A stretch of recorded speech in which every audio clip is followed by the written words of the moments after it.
तर ज्याही विद्यार्थ्यांनी सीईटीची एक्झाम दिली असेल तर त्यांचे कॅप राऊंड 2025-26चे पोर्टल सुरू झालेले आहे। म्हणजे रिझल्ट लागल्यानंतर तुमचे रजिस्ट्रेशन याच पोर्टलवर आपल्याला करायचे आहे।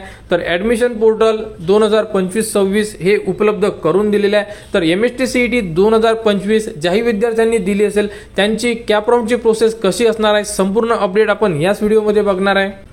तर बघू शकता ज्या विद्यार्थ्यांनी 2025 मध्ये सीईटी म्हणजे एमएसटी सीईटी 2025 दिलेली असेल त्या विद्यार्थ्यांची आपण ॲडमिशन प्रोसेस बघणार आहे। तर बघू शकता जस्ट आपण आता जे कॅप 2025-26चं जे पोर्टल आहे हे आताच आपण बघितलेलं आहे। त्या पोर्टलवर आपल्याला रजिस्ट्रेशन करावं लागणार। म्हणजे ज्या विद्यार्थ्यांना इंजिनिअरिंग करायची असेल तर इंजिनिअरिंगचं सुद्धा त्यामध्ये ऑप्शन दिलेलं असेल, फार्मसीवाल्यांचं सुद्धा ऑप्शन दिलेलं असेल। अशा प्रकारे संपूर्ण जे ऑप्शन आहे हे त्यामध्ये दिलेले राहणार। तर तुम्हाला ज्याही फील्डमध्ये ॲडमिशन घ्यायची असेल त्यामध्ये तुम्हाला सर्वप्रथम रजिस्ट्रेशन करावं लागेल। रजिस्ट्रेशनमध्ये काय असणार आहे बघू शकता। तर सर्वप्रथम तुम्हाला एक फॉर्म असणार आहे, तो फॉर्म तुम्हाला फिल करावा लागेल। त्यामध्ये तुमची सर्व पर्सनल डिटेल्स राहणार आहे। त्यामध्ये तुमचा ॲड्रेस, तुमचा मोबाईल नंबर, त्यानंतर तुम्हाला 10वी 12वी मध्ये किती मार्क्स मिळालेले आहे याबद्दल संपूर्ण माहिती आपल्याला त्यामध्ये फिल करावी लागते। आणि विद्यार्थ्यांना डॉक्युमेंटसुद्धा अपलोड करावे लागतात। तर डॉक्युमेंट लिस्टचा जो व्हिडिओ आहे या व्हिडिओच्या डिस्क्रिप्शनमध्ये दिलेला आहे, तो व्हिडिओ बघा। आणि जर तुमच्याकडे डॉक्युमेंट नसेल तर डॉक्युमेंट सर्वप्रथम रेडी करून घ्या, जेणेकरून ॲडमिशन प्रोसेस सुरू झाल्यानंतर तुम्हाला कोणत्याही प्रकारची अडचण जायला नको। त्यानंतर तुम्हाला कॅप राऊंडचा जो फॉर्म असणार आहे म्हणजे रजिस्ट्रेशन फॉर्म हा फायनल सबमिट करावा लागेल। फायनल सबमिट केल्यानंतर यामध्ये तुम्हाला दोन ऑप्शन येते, एक येते ऑनलाईन व्हेरिफिकेशन आणि एक येते ऑफलाईन व्हेरिफिकेशन। ऑफलाईन व्हेरिफिकेशनमध्ये तुम्हाला अपॉइंटमेंट घेऊन डायरेक्टली जे जवळपास तुमच्या कॉलेज असेल तिथे जावं लागते। त्यांच्याकडून संपूर्ण तुमचा फॉर्म चेक करून आणि ओरिजिनल डॉक्युमेंट व्हेरिफिकेशन करून घ्यावे लागतात। आणि त्यानंतर तुमची जी प्रोसेस असणार आहे रजिस्ट्रेशनची ही कंप्लीट होणार। आणि जे विद्यार्थ्यांना जवळपास कॉलेज नसेल ते विद्यार्थी ऑनलाईन व्हेरिफिकेशन घेतात। म्हणजे त्यांचा जो फॉर्म असणार आहे हा ऑनलाईनमध्ये व्हेरीफाय होतो आणि व्हेरीफाय झाल्यानंतर त्या प्रकारे त्यांना लॉग इनमध्ये चेक करावं लागते की त्यांचा फॉर्म सक्सेस झालेला आहे किंवा नाही झालेला आहे, किंवा त्यांना त्रुटीसुद्धा येऊ शकते। जर समजा त्रुटी आली तर त्रुटी पूर्ण करण्यासाठी सुद्धा वेळ देण्यात येतो। तर अशा प्रकारे ही रजिस्ट्रेशनची प्रोसेस असणार आहे। एकदा तुमची रजिस्ट्रेशनची प्रोसेस कंप्लीट झाली की तुमचा जो फॉर्म असणार आहे हा कन्फर्म होऊन जाणार। म्हणजे तुम्ही ॲडमिशन प्रोसेससाठी इलिजिबल राहणार आहे cap round process 2025-26।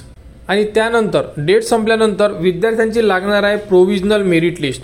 Provisional merit लिस्टमध्ये विद्यार्थ्यांची संपूर्ण माहिती राहणार। त्यामध्ये तुम्हाला किती मार्क्स आहे, तुमचा मेरिट नंबर किती आहे या संदर्भात संपूर्ण अपडेट तुम्हाला मेरिट लिस्टमध्ये देण्यात येणार। आणि त्यानंतर जर कोणाच्या मेरिट लिस्टमध्ये प्रॉब्लेम असला तर या ठिकाणी विद्यार्थ्यांना 1 दिवस किंवा 2 दिवस हा वेळ देण्यात येतो त्रुटी पूर्ण करण्यासाठी। जर मेरिट लिस्टमध्ये कोणाची कास्ट चेंज होते, कोणाचे पर्सेंटेज, कोणाच्या नेम या प्रकारे जर काही मिस्टेक असेल तर तुम्ही ती दुरुस्ती करू शकता।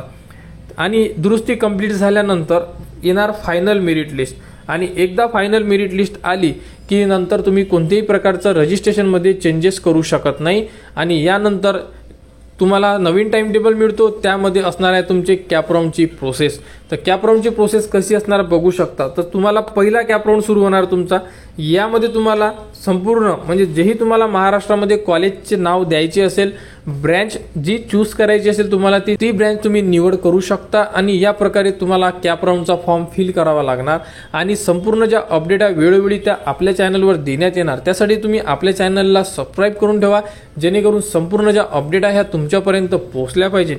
आणि कॉलेजचा फॉर्म म्हणजे ऑप्शन फॉर्म फिल करावा लागेल। यामध्ये तुम्ही ब्रँच किती पण घेऊ शकता, त्यानंतर कॉलेज पण भरपूर सारे टाकू शकता, काही प्रॉब्लेम नाही आहे। अशा प्रकारे फॉर्म फिल करावा। आणि त्यानंतर रजिस्ट्रेशन फॉर्म जर संपला कॅप राऊंड 1चा त्यानंतर लागणार आहे तुमचे अलॉटमेंट। अलॉटमेंट म्हणजे कॅप राऊंड 1चा रिझल्ट लागल्यानंतर बघू शकता की विद्यार्थ्यांना रिझल्ट चेक करू शकतात ऑनलाईनमध्ये। त्यानंतर तुम्हाला जर ॲडमिशन घ्यायची असेल, समजा जे कॉलेज मिळालेलं आहे तिथे जर तुम्हाला ॲडमिशन घ्यायची असेल तर तुम्हाला 1000 रुपयाचं चालान पेड करावं लागते। आणि त्यानंतर तुम्हाला अलॉटमेंट लेटर मिळते म्हणजे कन्फर्मेशन। आणि कन्फर्मेशन लेटर विथ डॉक्युमेंट्स घेऊन तुम्हाला कॉलेजला व्हिजिट करावी लागते आणि तिथे तुमची ॲडमिशनची प्रोसेस कंप्लीट करावी लागते। आणि त्यानंतर तुमची ॲडमिशन कन्फर्म होऊन जाते। त्यानंतर कोणत्या विद्यार्थ्याला जे कॉलेज मिळालेलं आहे तिथे प्रवेश घ्यायचा नसेल तर काय करायचं, त्या विद्यार्थ्याला सुद्धा यामध्ये 1000 रुपये चालान पेड करावे लागते। आणि तो विद्यार्थी जे कॉलेज मिळालेला आहे ते कॉलेज स्वतःजवळ ठेवू शकते, म्हणजे रिझर्व्ह ठेवू शकते आणि एक राऊंड परत खेळू शकते, म्हणजे राऊंड 2. आणि त्यामध्ये जर विद्यार्थ्याला चांगलं कॉलेज मिळालं, म्हणजे त्यांनी जे ऑप्शन फॉर्म भरला आणि त्यामध्ये जर त्याला चांगलं कॉलेज मिळालं, तर समजा त्या कॉलेजला तो विद्यार्थी ॲडमिशन घेऊ शकते आणि हे जे कॉलेज पहिल्या राऊंडला मिळालं ते कॉलेज त्यांचं रिमूव्ह होऊन जाणार. तर अशा प्रकारे ही प्रोसेस आहे. आणि जेव्हा प्रोसेस सुरू होणार त्यावेळेस स्टेप बाय स्टेप संपूर्ण अपडेट तुम्हाला आपल्या चॅनलवर देण्यात येणार. तर अशा प्रकारे 3 राऊंडपर्यंत ही प्रोसेस चालणार आहे. अजून एक अपडेट आलेली आहे की यावर्षी 4 राऊंड होणार आहे, परंतु अजूनपर्यंत CET सेलकडून याबद्दलचं कोणतेही पत्र आलेले नाही आहे. ते आल्यानंतर त्याबद्दलची संपूर्ण अपडेट तुम्हाला आपल्या चॅनलवर देण्यात येणार. आणि बाकीसुद्धा अपडेट आपल्या चॅनलवर दिलेले आहेत. तरी विद्यार्थ्यांनी इम्पॉर्टंट काम म्हणजे डॉक्युमेंट्स रेडी करून ठेवा. डॉक्युमेंट्सबद्दलची संपूर्ण अपडेट या व्हिडिओच्या डिस्क्रिप्शनमध्ये दिलेली आहे. डॉक्युमेंट्स रेडी करा. कोणत्याही प्रकारची अडचण असेल तर तुम्ही कमेंट्स करू शकता. कमेंट्सवर सुद्धा तुम्हाला संपूर्ण माहिती दिल्या जाणार. आणि MST CET 2025-26च्या ॲडमिशन प्रोसेससाठी आपल्या चॅनलच्या कनेक्टमध्ये राहा व हा व्हिडिओ इतरांपर्यंत शेअर करा.